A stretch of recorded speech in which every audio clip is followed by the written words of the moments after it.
구직을 하고 싶네. 24세 이상이면 그러면 언제까지 몇 살까지 주는 거예요? 그럼? 그게 분기별로 주는 건데 몇 살까지? 그러니까 처음 실행한 게 96년생부터 주다가 94년생이었나? 그러니까 몇 살까지? 몇 살부터 몇 살까지?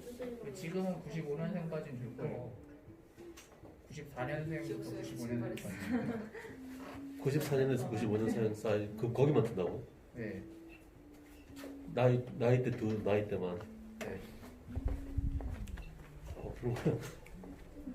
다 주는 게 아닌데. 그게 다 주는 게 아니에요. 그 나이가 돼야 되네. 저는 일단 저는 신청해가지고 저는 제가 돼가지고 신청을 했는데 정확한 나이는 저 말고 기억이 안 나가지고 저랑 아마 한 살 차이 텀으로 그걸 거예요. 아 그때 그건 연령만 주는구나. 네, 그 연령만.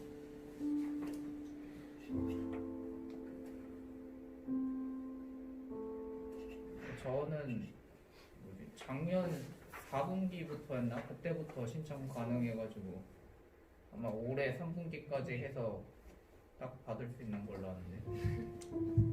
그러니까 분기별로 나눠줄수록 그 이제 100만 원 한 분기에 25만 원씩 나오는데. 저희 이제 예배드릴게요. 기도드리고 예배드리시겠습니다. 저희 오늘 이렇게 청년부 예배 드리실 수 있게 해주셔서 감사드립니다. 코로나 때문에 오지 못한 청년들도 있고 온 청년들도 있는데 하나님 아버지 그 자리에서 하나님 찬양하며 예배하며 하나님께 나아갈 수 있는 시간 가질 수 있게 도와주시고 항상 청년들의 건강 지켜주셔서 건강하게 2020년 살아갈 수 있는 청년들 될 수 있게 도와주세요. 예수님의 이름으로 기도했습니다. 아멘. 주 사랑의 날을 숨쉬게 찬양드리겠습니다.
주님의 사랑을 끊을 수 없는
내 마음을 가득 채운 찬양 드리시겠습니다. 찬양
부활주일이니까 저희도 예수님의 그런 모습을 생각하면서 이 찬양 불렀으면 좋겠습니다.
죽으시고 날 위해 다시 사신 예수 그리스도.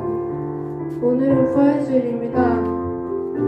예수님이 부활하신 날을 저희가 기념하고 이렇게 예배드리는데, 저희가 그런 예수 그리스도의 이 감사함을 담아서 기도드리시겠습니다.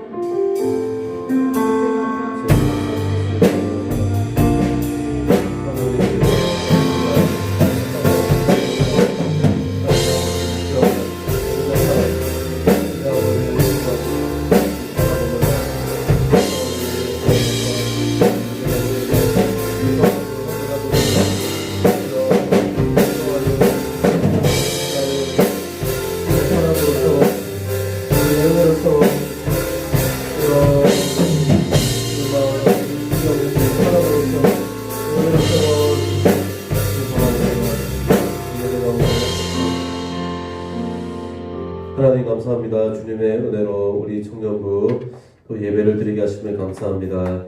아버지 우리에게 믿음을 허락하여 주시고 두려운 마음 다 사라지게 하시고 담대하게 주님 앞에 나아갈 수 있도록 아버지 역사하여 주시옵소서. 아버지 코로나19가 언제 끝날지 정말 모르는 그런 어려운 가운데 있는데 하나님 우리를 도와주시고 인도하여 주시고 아버지 우리 불쌍히 여겨주시고 하루속히 종식되고 끝날 수 있도록 은혜 베풀어 주시옵소서. 예수님의 이름으로 기도드립니다. 아멘. 조금 떨어져서 좀 앉으시면 자리를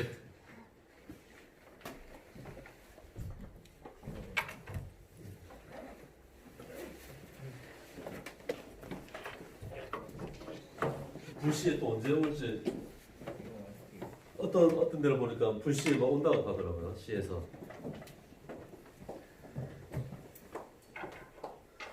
자, 오늘 이 말씀은 누가복음 24장 25절에서 35절 말씀 보겠습니다. 누가복음 24장 25절에서 35절.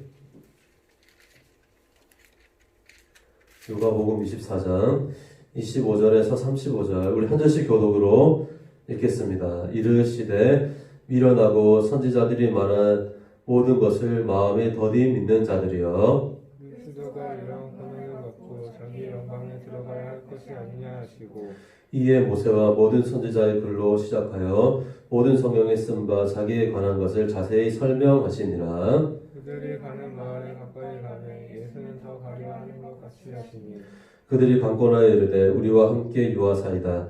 때가 저물어 가고 날이 이미 기울었나이다 하니 이에 그들과 함께 유하러 들어가시니라. 그들과 함께 음식 잡수실 때에 떡을 가지사 축사하시고 떼어 그들에게 주시니 그들의 눈이 밝아져 그인 줄 알아보더니 예수는 그들에게 보이지 아니하시는지라. 그들이 서로 말하되 길에서 우리에게 말씀하시고 우리에게 성경을 풀어주실 때 우리 속에서 마음이 뜨겁지 아니하느냐 하고 곧 그때로 일어나 예루살렘에 돌아가 보니 열한 제자 및 그들과 함께한 자들이 모여 있어 말하기를 주께서 밤에 살아나시고 시몬에게 보이셨다 하는지라. 같이 읽겠습니다. 두 사람도 길에서 된 것과 예수께서 떡을 대심으로 자기들에게 알려주신 것을 말하더라. 아멘. 오늘은 부활절, 우리 기독교 절기 중에서 가장 중요한 날 중에 감히 오늘 하루라고 할 수가 있습니다. 여러분, 부활은 우리의 인생에서도 너무나 중요하고 이런 부활이 1년 중에 한 번 하루를 기념하는 것이 아니라 사실 매주일, 사실 매일 이 부활의 능력이 없으면 우리는 단 한순간도 살아갈 수가 없다고 할 수 있습니다. 온전한 사람이신, 완전히 사람이시죠. 사람이신 그 예수님께서 완전히 십자가에서 죽으시고 완전 끝이 났죠. 끝이 나시고 죽으시고 그런데 말씀대로 예수님께서 살아나셨다는 것입니다. 여러분 이것은 우리의 완전히 이성을 뛰어넘는 거죠. 우리의 생각과 이성과 우리 경험을 완전히 뛰어넘는 초자연적인 어떤 일이 우리에게 일어나는 것입니다. 그런데 이 예수님의 부활의 사건은 요한복음 11장에 자기가 예수님이 사랑하셨던 나사로가 죽었다가 살리시는 것을 통하여서 미리 우리에게 보여주셨다는 것입니다. 그것이 없는 일이 아니라 진짜 나사로가 완전히 죽었다가 시체 냄새가 풀풀 나는데 그를 완전히 살아나게 했던 그 예수님의 능력이 이미 우리에게 요한복음 11장에 우리에게 보여주셨습니다. 그리고 여러분 우리가 눈을 조금만 더 뜨고 우리의 세상을 바라봐도 어떻습니까? 이 죽음과 이 부활의 능력이 없으면 단 한순간도 살아갈 수가 없는 것을 보게 됩니다. 그럼 요즘 날씨가 좋지 않습니까? 원래 같으면 지금 무엇을 많이 가야 됩니까? 소풍을 가거나 야외를 많이 가야 되지 않습니까?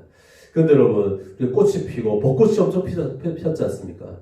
벚꽃이 피는 것도 무엇을 견뎌야 됩니까? 겨울이라고 하는 이 고난, 이 죽음을 온전하게 견뎠을 때 이 꽃이 피게 되는 거죠. 그러니까 죽음이 있어야 부활이 있다라고 하는 것입니다. 죽음 뒤에 꽃이 필 수가 있는 것이죠. 그럼 우리 가정도 마찬가지 아닙니까? 우리 부모님들이 정말 자기 자신이 살려고 하면 자녀들은 살아갈 수가 없는 것입니다. 우리 자녀들을 위해서 자기 자신이 온전히 죽어질 때 우리 자녀들이 살게 되는 것을 보게 해야 됩니다. 그리고 여러분 또 교회도 그렇지 않습니까? 수많은 우리 믿음의 선배들이 자기 자신이 정말 죽었기 때문에 예수님과 같이 십자가를 지는 마음으로 죽어졌기 때문에 우리가 지금 이렇게 많은 것을 누리면서 살아가게 된다라고 하는 것입니다. 우리에게 맡겨주신 십자가를 지고 우리가 죽을 때 살아나는 역사가 일어나게 되는 것입니다. 우리 청년부 공동체도 그렇지 않겠습니까? 우리 청년부 공동체도 내가 살려고 하면 다 죽게 되는 거죠. 그런데 내가 죽고자 하면 어떻습니까? 다 살아나게 되는 것을 보여야 됩니다. 여러분 지금 빈자리가 많이 보이지 않습니까? 빈자리가 많이 보이고 이 코로나19로 인해서 진짜 믿음이 무엇인가? 정말 예수님을 믿는다는 것이 무엇이? 예배를 드린다는 것이 어떠한 의미인가? 정말 깊이 생각하는 시간이 되었다고 할 수가 있는 것입니다. 그런데 여러분 내가 예수님께서 우리에게 보여주셨던 것처럼 진짜 우리를 사랑하기 위해서 자기 자신을 온전히 버리시고 살아나신 자기 자신을 온전히 던지신 십자가의 사랑이 없었으면 우리는 존재할 수 없다라고 하는 것입니다. 여러분 그 부활의 능력 이 너무나 사실 우리의 가까이에 있는데 그것을 우리가 경험하지 못하고 살아갈 때가 너무나 많이 있습니다. 죄가 우리의 눈을 가려서 그 부활의 능력을 우리는 보지 못할 때가 너무나 많이 있습니다. 오늘 말씀을 통하여서 우리의 눈이 밝아져서 오늘 제목이 눈이 밝아져서 정말 부활의 예수님을 온전히 보는 그런 은혜가 있기를 간절히 소망합니다. 우리의 일상의 삶 가운데 일주일에 한 번이 아니라 그리고 1년에 한 번 부활절이니까 하는 것이 아니라 계란 먹기 위해서 그것이 아니라 우리 일상적인 삶 가운데 이 부활의 능력을 체험하면서 살아가야 하는 것입니다. 그렇다면 어떻게 하면 우리의 눈이 밝아져서 이 부활의 주님을 우리가 일상의 삶 가운데 부활의 주님을 볼 수 있는가? 첫 번째는 우리의 세속적인 꿈, 욕망이 완전히 깨어질 때, 산산조각나듯 깨어질 때 우리 부활의 주님을 볼 수가 있는 것입니다. 오늘 본문의 말씀을 보면 예수님의 제자 2명이 예루살렘에 있다가 어디로 다시 돌아가는 것을 보게 됩니까? 자신의 고향인 엠마오로 다시 돌아가고 있는 그런 장면을 보여줍니다. 이제 자기가 따라야 할 이 예수님이 돌아가셨기 때문에, 죽으셨기 때문에 더 이상 예수님을 따라갈 필요가 없는 거죠. 그래서 예루살렘을 벗어나서 엠마오로 자기 고향으로 다시 이제 돌아가고 있는 것을 보게 됩니다. 여러분, 불과 일주일 전만 해도 어떤 일이 있었습니까? 예수님께서 예루살렘에 이렇게 입성하실 때 수많은 사람들이 종려나무 가지를 흔들고 호산나 부르면서 우리를 구원해 달라고 했던 그런 사람들이 아닙니까? 자신들의 옷을 벗어 던지고 깔고 고백을 했습니다. 그런데 이 찬양의 소리, 예수님을 칭찬하고 찬양했던 이 찬양의 소리가 불과 3, 4일 뒤에 어떻게 바뀌었습니까? 예수님을 십자가에 못 박으소서, 십자가에 못 박으소서 라고 변하는 것을 보게 됩니다. 제자들도 마찬가지입니다. 제자들이 예수님께서 예루살렘으로 올라갈 때 이제 고생은 끝났다. 이제 예수님이 왕이 되면 우리는 높은 자리에 올라갈 수 있을 것이다 라고 하면서 절대로 내가 예수님을 배반하지 않겠다. 맹세까지 했던 사람들이 나중에 어떻게 됩니까? 옷까지 다 벗어 던지고 전부 다 도망을 가게 되었습니다. 특별히 여러분, 이 베드로는 어떻습니까? 절대로 나는 예수님을 배반하지 않겠다고 했던 사람이 3번이나 예수님을 모른다고 할 정도, 나중에 저주까지 하면서 욕을 하면서 예수님을 모른다 했습니다. 여러분, 군중들, 수많은 군중들, 예수님을 막 칭찬했던 그런 수많은 군중들과 그리고 예수님의 제자들이 왜 이렇게 갑자기 변화했습니까? 왜 변화했습니까? 예수님을 통하여서, 우리가 하나님을 믿는 이 신앙을 통하여서 우리의 욕심, 우리의 자아성취, 그것을 하려고 하는 마음이 너무나 많이 있었기 때문입니다. 예수님이 왕이 되시면, 예수님이 나와 함께하면 잘 될 거야. 경제적으로 부강하게 되고 돈을 많이 벌게 되고 취업도 잘하게 되고, 그것은 사실 부수적으로 하나님께서 주신 은혜인 거죠. 그것이 우리의 어떤 목표가 되어서는 안 된다라고 하는 것입니다. 예수님이 그 능력이라면 지금 당장 군대를 만들어서 로마의 황제를 다 몰아내고 우리에게 자유와 번영을 줄 것이다. 그러한 기대로 예수님을 쫓아갔다라고 하는 것입니다. 여러분, 예수님 자체, 이 나사렛 예수 그리스도 그분 자체를 사랑하는 마음은 전혀 없고 무엇만 있었습니까?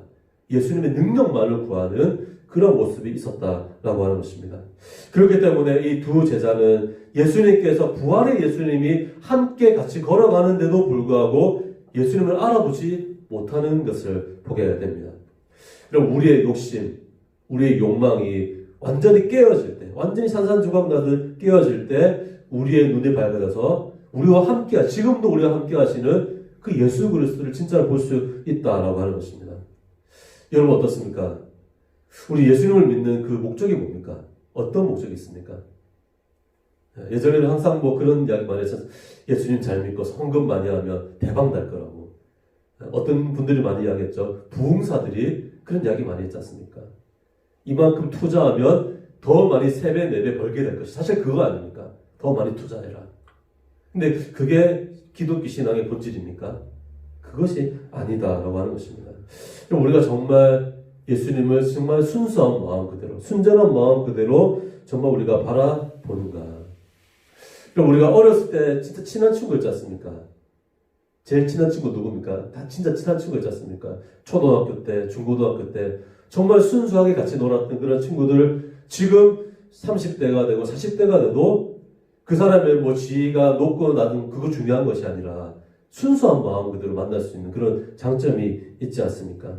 그러니까 어떤 친구를 만날 때 저 사람을 만나서 내가 뭔가 얻을 것이다. 그런 의도를 가지고 만나지는 않는다라고 하는 것입니다. 순수한 마음으로 만납니다.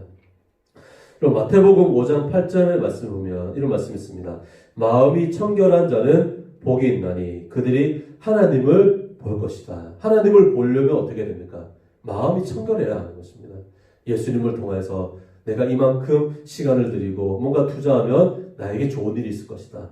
경제적인 것이 막 더 좋아질 것이다. 그것이 아니다라고 하는 것입니다. 순수한 마음으로 주님을 우리는 바라봐야 하는 것입니다. 우리가 순수한 마음을 잃어버리면 진짜 예수님을 보지 못하는 것을 보게 됩니다. 저 역시도 마찬가지입니다. 저도 사실 사역자로서 목사로서 이렇게 살아가지만 그 마음을 잃어버리면 가장 누가 제일 먼저 타락하겠습니까? 저 같은 사람이 제일 많이 타락하는 거예요. 여러분 이단들이 있지 않습니까? 이재록이라고 하는 그 사람 이야기 들어보면 전도사 때는 진짜 능력이 있었다 하더라고요. 정말 잘했다 하더라고요. 사람들에게 겸손하게. 그런데 결국에는 예수님을 자신의 성공의 대상으로 하나님을 믿는 신앙이 자기의 어떤 성공의 어떤 그런 것이 되면서 자기 자신이 하나님이 된 것을 보게 되는 것입니다. 우리가 순수한 마음으로 순전한 마음으로 하나님을 믿고 있는가? 정말 예수님을 바라보는가? 그렇지 않으면 진짜 예수님의 모습을 우리는 볼 수가 없다라고 하는 것이죠. 그리고 지금 우리 한국교회가 정말 예수님을 정말 따라가는가? 정말 질문해야 돼 본다면 우리 자신에게 질문을 해야 하는 거. 저한테 질문을 하고 있습니다. 마음이 청결한 마음으로 순전한 마음으로 내가 주님을 바라보는가?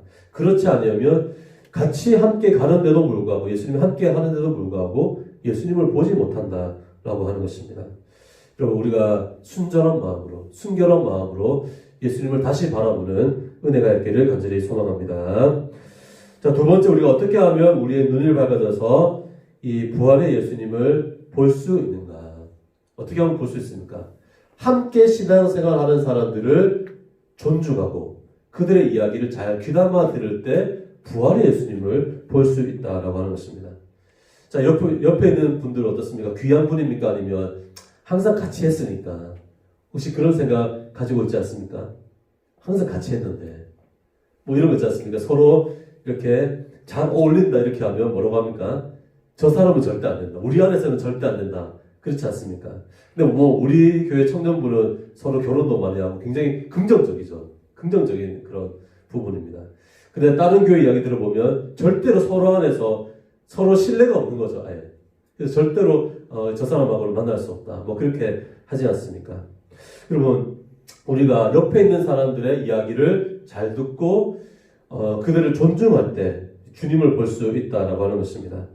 여러분 이 엠마오로 가는 두 명의 제자들은 함께 신앙생활했던 제자들, 특히 여성들의 입에서 나오는 이야기를 들었습니다. 무엇을 들었습니까? 예수님께서 부활하셨다고. 예수님께서 죽으셨다고 부활하셨다는 사실을 이 여성들의 입을 통하여서 들었습니다. 그런데 만약 여러분 이 두 제자가 이 여성들이 이 여인들의 목소리를 잘 들었다면 그 말을 잘 신뢰해서 잘 들었다면 어떻게 해야 됩니까? 예루살렘을 떠나지 말고 부활의 예수님을 기다려야 하는 것입니다. 그런데 이 두 제자는 여성들로부터 들어오는 그런 이야기를 무시했다는 것이죠. 그냥 흘려 들었습니다. 그냥 말이 되지 않는다. 어떻게 죽은 사람이 다시 살아날 수 있느냐 라고 하면서 무시했습니다.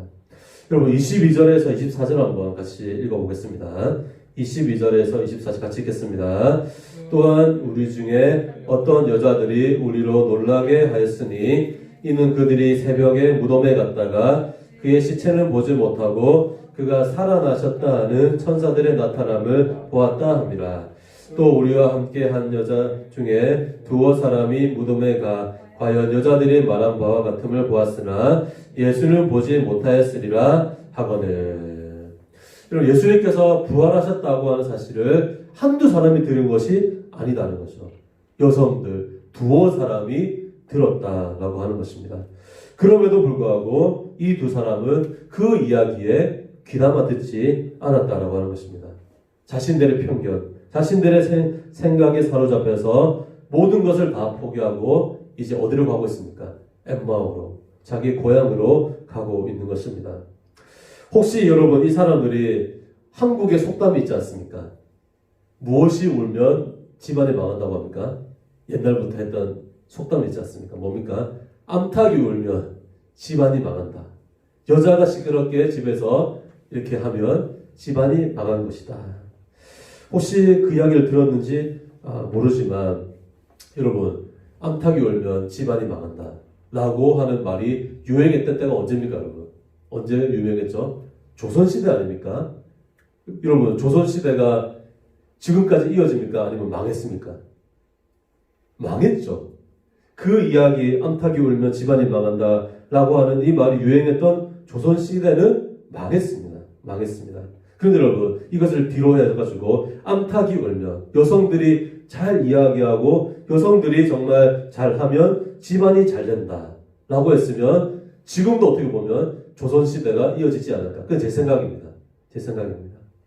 여러분 집에서 가장 지혜로운 남편은 어떤 남편입니까? 지혜로운 남편은 아내의 말을 잘 수용하는 사람이 가장 지혜로운 남편이라고 할 수 있습니다. 시간이 가면 갈수록 누구의 이야기를 잘 들어야 됩니까? 아내의 이야기, 여성들의 이야기를 잘 들어야 하는 것입니다. 제가 뭐 짧은 결혼 생활이지만 한 10년 이제 벌써 10년 했어요. 10년. 우리 준서가 9살이잖아. 예. 바로 이제 아이를 가졌으니까 그 10년 이제 10년 생활했는데 제 마음대로 제 임의대로 막 했을 때보다 아내가 충고하는 대로 했을 때 어떤 것이 더 잘 됐을까요, 여러분? 아내가 하는 대로 시간이 지나면 지날수록 어머니가 했던 이야기 그리고 제 아내가 했던 대로 하는 것이 더 지혜로웠다라고 하는 것이죠. 여러분 암탉이 울면 집안이 망한다 이런 맞습니까 여러분?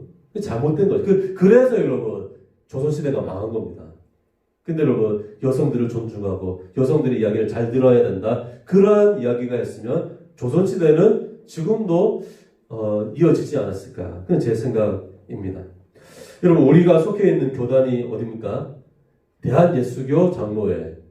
무슨 교단입니까? 가로에서 뭐죠?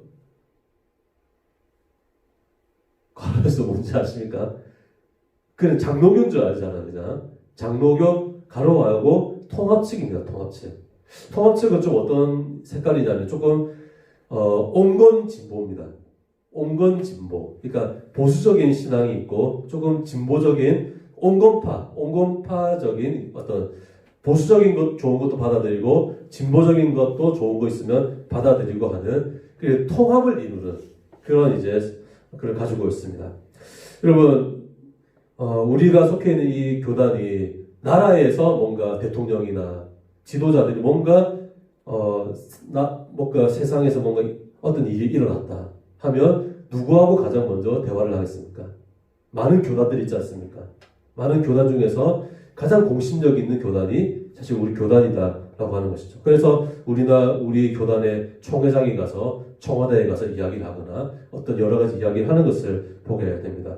그만큼 인정을 받았다라고 하는 의미라고 할 수 있습니다. 여러분 왜 인정을 받았겠습니까? 딱 여러분 한 가지. 뭐 때문에 그런지 아십니까? 여러분 교회라고 하는 집단이라고 하나 교회가 굉장히 보수적이지 않습니까? 그래서 교단별로 여성 목사님이 있는 데가 있고 여성 목사님은 아직까지도 인정하지 않는 데가 있습니다. 여러분 가장 먼저 여성이 목사님이 될 수 있다라고 하는 교단이 바로 우리 통합측 교단이었습니다. 그리고 가장 먼저 여자 장로님이 어디서 나왔습니까? 우리가 있는 여기서 여자 장로님도 가장 먼저 나온 것이죠. 그래서 여러분 세계 교회를 위해서 세계 교회를 향해서 또 나라와 민족이 여러 가지 이야기가 있을 때 뭔가 이야기가 할 자격이 있는 것입니다. 그리고 교회 안에서 성차별이 있고 남녀 차별이 있는데 어디 여러분 세상에 가서 무슨 이야기를 할 수가 있겠습니까? 그래서 여러분 우리는 서로의 이야기, 남자만 이야기해야 된다. 그것이 아니라 서로의 이야기에 귀 기울일 수 있어야 하는 것입니다. 여러분 내가 봐도 조금 부족한 사람이 있지 않습니까? 부족한 사람의 이야기를 할지라도 그런 사람에게도 배울 것이 있다라고 하는 것이죠. 여러분 어린아이에게 배울 것이 없습니까? 여러분 어린아이라 할지라도 다 배울 것이 있다라고 하는 것입니다. 예전에 제가 사역했던 그 교회에서 아이들 제가 아동부 하면 장난을 막 치지 않습니까? 어떤 장난을 치냐면 자 엄마 아빠가 같이 물에 빠졌다. 그런데 두 분 중에 한 명을 구해야 된다. 구명조끼가 하나밖에 없다. 그러면 누구를 구할 것인가? 질문을 했습니다. 그 대부분 아이들이 뭐라고 하는지 아십니까? 뭐라고 할까요? 둘 다 구한다고. 엄마도 구하고 아빠도 구하고 안 된다고. 절대 안 된다고. 하나밖에 안 된다고. 구명조끼 하나밖에 없다고. 한 명만 선택해야 된다고 하면 애들 막 울어요. 그때부터. 둘 다 구한다고 막 울면서 끝이 납니다. 그런데 이제 어떤 아이한테 완전 끝까지 몰아가는 거죠. 둘 중에 한 명 선택해야 된다. 라고 했는데 그 아이가 마지막에 뭐라고 한지 아십니까? 아직까지 그 귀에 생생한데 예수님! 이랬어요. 예수님을 구한다는 거. 여러분 그 이야기를 듣는 뭔가 내 머리를 뭔가 때리는 듯한 그런 느낌이 들었습니다. 어떤 느낌입니까? 예수님을 구하면 예수님이 누구를 구해주십니까? 엄마 아빠 둘 다를 구해주신다라고 하는 것입니다. 여러분 우리는 함께 신앙생활하는 어른들뿐만 아니라 어린아이라 할지라도 조금 내가 봐도 진짜 아닌 사람이라 할지라도 그들의 이야기에 귀 기울일 수 있어야 하는 것입니다. 여러분 그렇게 할 때 정말 지금도 살아계시고 역사하시는 예수님을 만날 수 있다라고 하는 것이죠. 특별히 여러분 우리는 어르신들의 말씀에 귀 기울일 수 있어야 합니다. 여러분 잠언서 1장 8절에서 9절 말씀 보면 내 아들아 내 아비의 훈계를 들으며 내 어미의 법을 떠나지 말라. 이는 내 머리에 아름다운 관이요 내 목에 금사슬이니라. 부모님의 말씀을 잘 들으면 어떻습니까? 그것이 아름다운 관이고 금사슬이 된다는 것입니다. 그럼 부모님의 말씀에 잘 귀를 기울이고 있습니까? 잘 됩니까, 여러분? 그리고 부모님들은 우리가 걸어가야 할 길을 이미 다 걸어가 보셨기 때문에 잘 알고 있다라고 하는 것입니다. 그래서 지혜로운 사람들은 부모님이 하신 그 말씀에 잘 따라가는 그런 지혜가 있는 것이죠. 그리고 부모님이 한 말씀에 따라간다는 것은 돌아서 가는 게 아니라 어떤 겁니까? 지름길을 가는 것과 같다라고 하는 것입니다. 그리고 우리가 서로의 말에 귀 기울이고 특별히 우리 어르신들, 부모님의 말씀에 잘 귀 기울일 때 그 부활의 주님을 만날 수 있다라고 하는 것입니다. 엠마오로 가는 이 사람들이 여인들의 말을 듣지 아니함으로 어떻습니까? 예루살렘을 벗어나서 다시 자기의 길을 가는데 그들 역시도 여러분 그런 말씀을 잘 들어야 하는 것입니다. 세 번째 우리의 눈을 밝아서 부활의 주님을 보기 위해서는 하나님의 말씀에 귀 기울여야 한다는 것이죠. 그리고 예수님께서 죽으시고 부활하신다는 것이 다 어디에 나타나 있었습니까? 이미 성경에 다 나타나 있었다라고 하는 것입니다. 여러분 이 두 명의 제자들이 이 하나님의 말씀을 잘 믿었다면 예루살렘을 떠나지 아니하고 부활의 주님을 기다리고 있었을 것이었습니다. 그런데 이 두 제자들은 무엇을 믿지 못했습니까? 우리에게 이미 주신 하나님의 말씀을 잘 믿지 못하였다라고 하는 것입니다. 그래서 예수님의 책망을 듣는 것을 보게 됩니다. 이미 우리에게 말씀을 주셨는데 그 말씀을 우리가 듣지 못한 거죠. 믿지 못한 그것을 가지고 부활하신 예수님에게 책망을 당하는 것을 보게 됩니다. 25절에서 27절 같이 한번 읽겠습니다. 25절에서 27절 같이 읽겠습니다. 이르시되 미련하고 선지자들이 말한 모든 것을 마음에 더디 믿는 자들이여 그리스도가 이런 고난을 받고 자기의 영광에 들어가야 할 것이 아니냐 하시고 이에 모세와 모든 선지자들의 글로 시작하여 모든 성경에 쓴 바 자기에 관한 것을 자세히 설명하시니라. 아멘. 예수님께서 이 두 제자들을 책망하시는데 뭐라고 했습니까? 미련하고 더디 믿는 자들이여. 미련하고 더디 믿는 자들이여. 영어로 하니까 how foolish, how slow. 이런 바보 같은 놈들, 이 느림보 같은 녀석들, 뭐 이런 거죠. 책망하시는 것입니다. 나의 십자가의 죽음과 부활의 그 능력이 이미 성경에 다 기록되어 있는 것인데 왜 그렇게 믿지 못하냐? 왜 이렇게 바보 같냐? 라고 말씀을 하고 있는 것입니다. 사실 여러분 우리가 말씀을 있는 그대로 믿는 사람을 사실 좀 더 느릴 것 같고 더 늦게 도착할 것 같고 남들보다 잘 안 될 것 같이 보이지만 사실 하나님의 말씀 있는 그대로 믿는 그런 사람들이 가장 먼저 빨리 목적지에 도착하는 것을 보게 됩니다. 그리고 하나님의 말씀대로 살지 않고 자신의 경험과 자신의 판단대로 살아가는 사람, 세상을 따라서 막 가는 사람들이 잘 될 것 같이 보이지만 결국에는 그 사람들이 나중에 뭔가 돌아서 가는 거죠. 인생을 돌아서 가는 것을 보게 됩니다. 여러분 지금 우리나라에서 일어나는 수많은 사건 사고들이 있지 않습니까? 어떻게 해서 여러분 일어난 것입니까? 하나님의 말씀대로 정직하게 행하지 않았기 때문이다라는 것이죠. 세상적인 방법으로 빨리 뭔가 성공을 하려고 하다가 다 무너지는 것을 보게 됩니다. 여러분 그 세월호 이제 좀 있으면 세월호 이제 몇 주기죠 여러분? 벌써 한 5주기 됐습니까? 2015년인가? 맞죠? 세월호 이제 침몰 역시도 마찬가지입니다. 더 많이, 더 빨리, 더 많은 돈을 빨리빨리 벌기 위해서 사람들을 더 많이 태우고 제대로 차량을 뭐 해야 됩니까? 잘 묶어놔야 되는 거죠. 고박을 해야 되는데 고박하지 않고 대충 묶어놓고 과적으로 배를 채웠다가 생겨난 인재라고 할 수가 있는 것입니다. 사람들 잘못이죠. 특별히 여러분 또 예전에 삼풍백화점 사건 아십니까 여러분? 삼풍백화점. 삼풍백화점이 그날 무너질 때도 사람들이 무너질 거라고 다 이야기했습니다.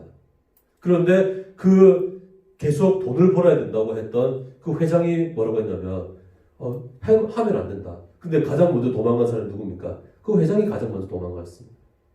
돈을 더 많이 벌기 위해서 정직하게 하지 않았습니다. 그리고 성수대교 뭐 붕괴 역시 다 마찬가지입니다. 뭔가 하나님의 말씀대로 살지 않으면 결국에는 다 무너지게 되는 것입니다. 우리가 하나님의 말씀대로 살면 가장 느릴 것 같이 그렇게 보이지만 사실은 그 길이 지름길이라고 할 수 있습니다. 가장 중요한 순간에 우리를 살리게 되는 것이죠. 예수님께서는 안타까운 마음으로 이들을 책망하시고 있습니다. 미련하고 선지자들이 말한 모든 것을 마음에 더디 믿는 자들이여. 더디 믿는 자들이여. 우리가 일주일을 살면서 말씀을 얼마나 우리가 읽고 그 말씀대로 살려고 노력을 하고 있는가. 사실 우리는 이 예수님의 책망을 받아야 한다라고 하는 것입니다. 그리고는 예수님께서는 자세히 말씀에 대해서 하나하나 풀어주십니다. 구약 성경에 나타난 이 예수님의 십자가 부활에 대해서 하나하나 풀어주시는 것을 보게 됩니다. 여러분 가장 지혜 있는 사람은 어떤 사람입니까? 하나님의 말씀을 있는 그대로 순수한 마음으로 받아들이는 사람이 가장 지혜로운 사람이라고 할 수 있습니다. 그 길이 사실 가장 늦게 가는 것 같이 보이지만 가장 빨리 가는 길이라고 할 수가 있습니다. 여러분 하나님의 말씀을 있는 그대로 정말 순수한 마음으로 순전한 마음으로 읽고 믿는 여러분 되시기를 간절히 소망합니다. 그리고 마지막으로 어떻습니까? 우리의 눈이 밝아져 주님을 보기 위해서는 부활의 주님을 어떻게 해야 됩니까? 붙잡아야 하는 것입니다. 붙잡아야 된다. 우리 28절에서 우리 31절까지 말씀 한번 읽어보겠습니다. 28절에 31절 같이 읽겠습니다. 그들이 가는 마을에 가까이 가매 예수는 더 가려 하는 것 같이 하시니 그들이 강권하여 이르되 우리와 함께 유하사이다. 때가 저물어 가고 날이 이미 기울었나이다 하니 이에 그들과 함께 유하러 들어가시니라. 그들과 함께 음식 잡수실 때에 떡을 가지사 축사하시고 떼어 그들에게 주시니 그들의 눈이 밝아져 그인 줄 알아보더니 예수는 그들에게 보이지 아니하시는지라. 아멘. 예수님과 이제 함께 동행해서 길을 가고 있는데 드디어 어디에 도착하게 되었습니까? 목적지에 이제 도착을 하게 되었습니다. 그런데 예수님이 자기의 길을 떠나려고 하는 겁니다. 예수님이 떠나려고 하는 거죠. 여러분, 항상 예수님과 동행하십니까, 여러분? 항상 정말 예수님과 항상 함께하는 어떤 그런 주님의 임재를 항상 느끼면서 살아가고 있습니까? 뭔가 같이 어떨 때는 정말 가까이 있는 것 같이 보이고 성령 충만하게 보이고 그럴 때가 있고 어떤 때는 굉장히 멀리 떨어져 있는 것 같이 보이고 정말 내가 하나님을 믿는 것이 맞는가 그러한 생각이 들 때도 많이 있다라고 하는 것입니다. 성령은 어떻습니까? 떠나는 거죠. 우리가 성령 하나님을 온전히 바라보면 우리와 함께 하시지만 주님을 바라보지 않으면 떠나게 된다라고 하는 것입니다. 지금도 마찬가지입니다. 이 두 명의 제자들과 함께 했는데 예수님이 어떻게 했습니까? 자기의 길을 가려고 했어요. 그런데 이 두 명의 제자들이 어떻게 했습니까? 예수님을 강권하여서 붙잡았다는 것입니다. 붙잡았다. 영어 성경에는 hold him back. 그를 강하게 붙잡아 꽉 잡고 놓아주지 않았다라고 하는 것입니다. 여러분, 이 두 명의 제자들이 예수님을 그냥 놓쳤다면 그냥 끝이 된 거죠, 여러분. 그냥 엠마오로 가다가 자기 인생 그냥 끝난 것입니다. 그런데 이 엠마오로 가는 이 두 명의 제자들이 예수님이 떠나려고 할 때 어떻게 했습니까? 예수님을 강하게 붙잡았다라고 하는 것입니다. 강하게 붙잡은 것이죠. 강하게 붙잡고 무엇을 했습니까? 예수님과 함께 식사를 하죠. 같이 밥을 먹고 식사를 하는 것을 보게 됩니다. 여러분, 이 두 명의 제자들이 예수님을 붙잡지 않았으면 식사를 같이 하지 못하는 거죠. 더 큰 은혜를 경험하지 못하였다라고 하는 것입니다. 여러분, 오늘 어떻습니까? 정말 예수님을 붙잡는 그런 우리의 그런 모습이 있습니까? 예수님을 붙잡고 있습니까? 우리 어떻습니까? 붙잡고 있어요? 아니면 예수님 오면 오는 거고 가면 가는 거고 혹시 그렇게 살아가고 있지는 않습니까? 우리는 강권하여서 붙잡으면 어떻습니까? 예수님과 함께 식사를 하면서 더 큰 은혜를 누릴 수 있다라고 하는 것입니다. 그러니까 우리의 은혜라는 것이 우리의 어떤 노력도 필요한 것이죠. 노력도 필요합니다. 말씀을 붙들고 말씀을 붙잡고 기도하고 그리고 또 예배를 더 많이 드릴 수 있도록 시간을 내고 또 새벽에 올 수 있으면 또 새벽 기도도 오고 그러한 노력들이 예수님을 붙잡는 노력이 우리에게 있어야 하는 것입니다. 여러분, 우리의 가정 가운데 우리의 모임 가운데 함께 해달라고 붙잡는 그런 것이 우리에게 있어야 하는 것입니다. 여러분, 예수님이 어떻습니까? 우리가 붙잡지 않으면 결국에는 떠나게 된다라고 하는 것입니다. 결국 여러분 어떻습니까? 이들이 어떻습니까? 예수님을 끝까지 붙잡고 결국에는 붙잡으니까 예수님의 그 시험을 다 통과하게 되었습니다. 통과한 뒤에 예수님을 이제 떠나게 되는 것을 보게 됩니다. 그래서 여러분 그 뒤에 어떤 일이 일어났습니까? 예수님을 온전히 붙잡고 예수님이 주신 여러 가지 많은 시험을 다 통과하니까 그들의 마음에 무엇이 임하기 시작했습니까? 불이 임하기 시작을 했다라고 하는 것입니다. 불이 임하게 되었다. 그 즉시 여러분 예루살렘으로 다시 돌아갑니다. 예루살렘으로 다시 돌아가서 예수 그리스도의 부활의 주님을 증거하기 시작했다라고 하는 것이죠. 주님의 진정한 제자로 다시 거듭나게 되었습니다. 우리 32절에서 35절 같이 한번 읽어보겠습니다. 32절에 35절.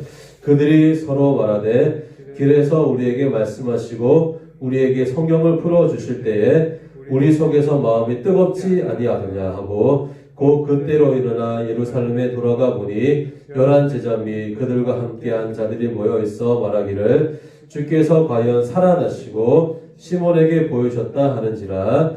두 사람도 길에서 된 일과 예수께서 떡을 떼심으로 자기들에게 알려주신 것을 말하더라. 아멘. 어떻습니까? 그들의 마음 가운데 무엇이 임했습니까? 뜨거운 불이 임하게 되었다라고 하는 것이죠. 여러분, 자기 자신의 어떤 욕심을 다 내려놓고, 또 두 번째 뭐죠? 욕심을 내려놔야 된다. 두 번째 뭐라고 했습니까? 주변에 있는 사람들 다 귀하게 여겨야 되는 거죠. 귀하게 여기고, 또 뭡니까? 주님의 말씀을 온전히 의지하며 나아갈 때, 그럴 때 우리의 마음 가운데 무엇이 생겨요? 뜨거운 불이 임하게 된다라고 하는 것입니다.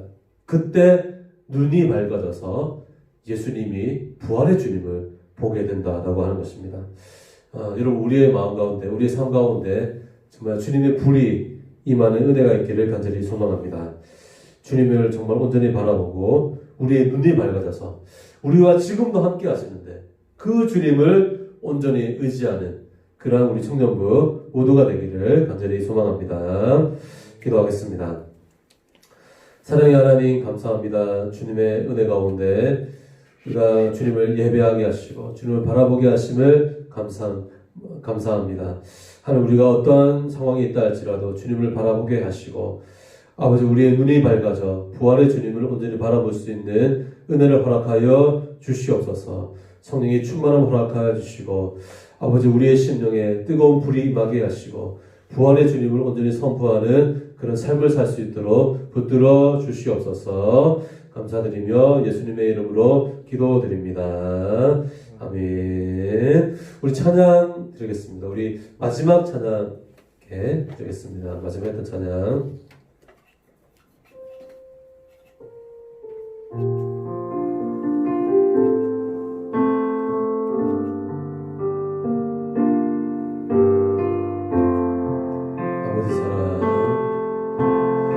아버지 사랑 내가 노래해. 아버지 은혜 내가 노래해. 그 사랑 변함없으신 거짓없으신 성실하신 그 사랑 사랑할 때 꺾지 않으시네. 꺼져가는 등불 끄지 않네. 그 사랑 변함없으신 거짓없으신 성실하신 그 사랑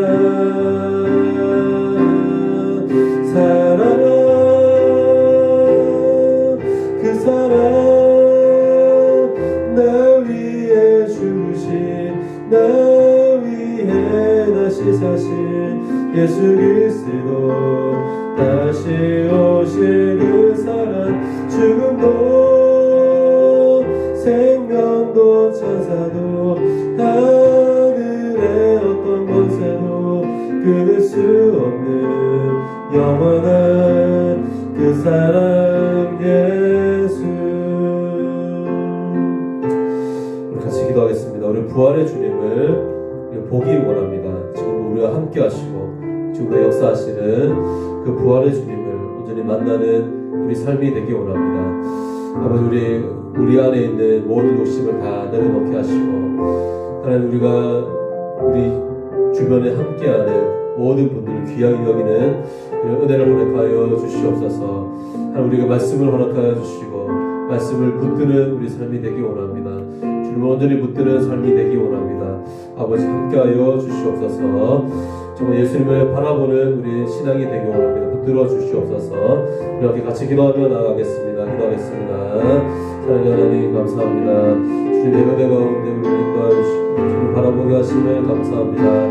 아버지 부활의 주님 지금도 살아계시고 역사하시고 아버지 우리를 너무나 사랑하시고 그 주님을 온전히 바라보며 나아가기 원합니다. 아버지 함께하여 주시옵소서. 성령의 충만함을 허락하여 주시옵소서. 성령의 기름 부으심이 넘치게 하여 주시옵소서. 아버지 우리에게 어떤 어려움이 있고 어떤 아버지 갈등의 순간이 있다 할지라도 부활의 주님을 바라보게 하시고 주님을 예배하게 하시고 우리의 심령의 주님의 사랑으로 채워 주시옵소서. 아버지 우리의 욕심 다 내려놓게 하시고 순전한 마음으로 순결한 마음으로 주님을 바라보기 원합니다. 아버지 또 우리 주변에 있는 모든 한 사람한테 귀하게 여기는 믿음으로 허락하여 주시옵소서. 말씀을 붙들며 나아가고 예수님을 온전히 붙잡으며 나아가고 주여 우리와 함께하여 주시고 아버지 주님의 말씀이 우리의 심령 가운데 역사하여 주옵소서. 지금 살아계시고 역사하시고 우리가 동행하여 주시고 주님을 바라보고 아버지 함께하여 주시옵소서. 주님의 충만함을 허락하여 주시옵소서. 주여 도와주옵소서. 하나님 감사합니다. 부족하고 연약한 우리들을 예배 자리로 불러주시니 감사합니다. 아버지 우리가 부활하신 그 주님을 바라보기 원합니다. 그 주님을 온전히 만나기 원합니다. 아버지 우리의 심령에 주님의 사랑으로 채워주시고 아버지의 말씀을 붙들며 주님을 온전히 붙드는 그런 삶을 살 수 있도록 아버지 역사하여 주시옵소서. 함께하지 못하는 우리 청년들 한 사람 한 사람 기억하여 주시고 같은 은혜와 사랑으로 채워 주옵소서. 예수님의 이름으로 기도드립니다. 아멘. 하늘에 계신 우리 아버지의 이름을 거룩하게 하시며 아버지의 나라가 오게 하시며 아버지의 뜻이 하늘에서와 같이 땅에서도 이루어지게 하소서. 오늘 우리에게 용한 양식을 주시고 우리가 우리에게 잘못한 사람을 용서해 준 것 같이 우리 죄를 용서하여 주시고 우리를 시험에 빠지지 않게 하시고 악에서 구하소서. 나라와 권능과 영광이 영원히 아버지의 것입니다. 아멘. 감사합니다.